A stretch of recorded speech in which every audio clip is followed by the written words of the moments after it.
Today we're going to talk about the importance of the fuel shutoff valves when they're left on, when they're closed, the difference. After you use them, you're supposed to shut off the valves. So you shut them off to prevent major damage from the carburetors leaking.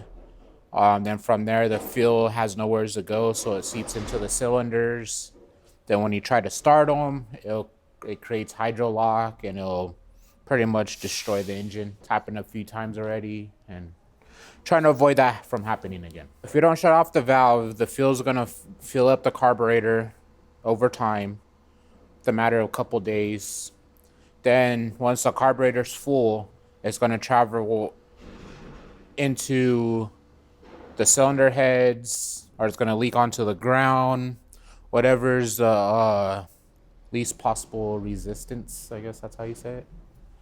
The easiest place for it to flow, that's where it's going to flow. But most of the time, it ends up into the engine.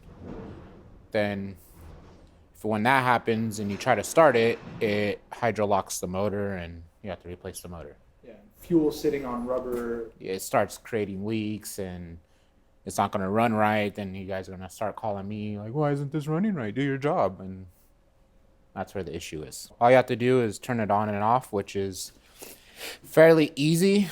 All of them have directions on them. So, like with the black helical pumps, these ones, it's on the side of the fuel tank right here with the yellow tab.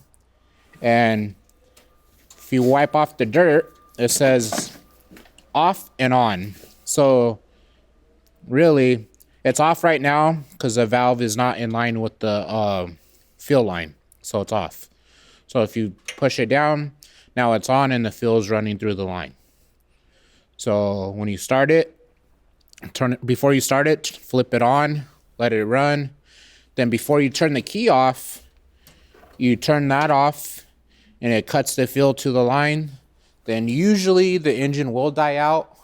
But if it doesn't, after, 10, 15 seconds, just turn the key off and should be good to go from there. Once you close the fuel line before you turn the key off, you want to let the fuel burn off into the engine so the fuel's not sitting in the carburetor.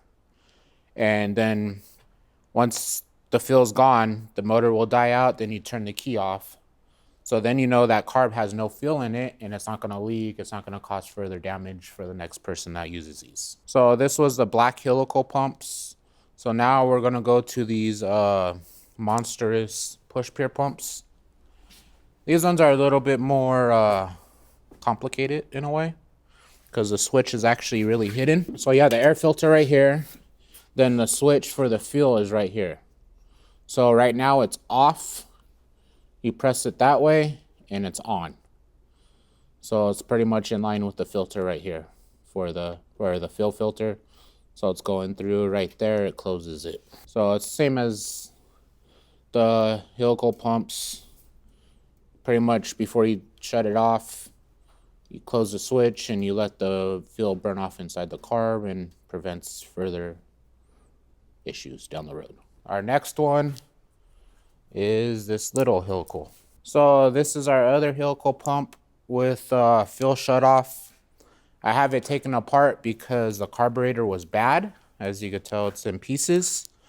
But on these, if this was put together, this is a switch, the fuel switch.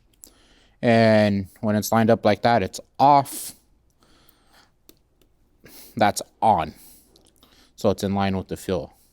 So when you don't turn them off, it causes damage to the carburetors, which have to be replaced. It's kind of a big deal. But it can lead into replacing the whole engine motor assembly because it hydrolocked this motor, which I ended up getting it free, but it's pretty much screwed.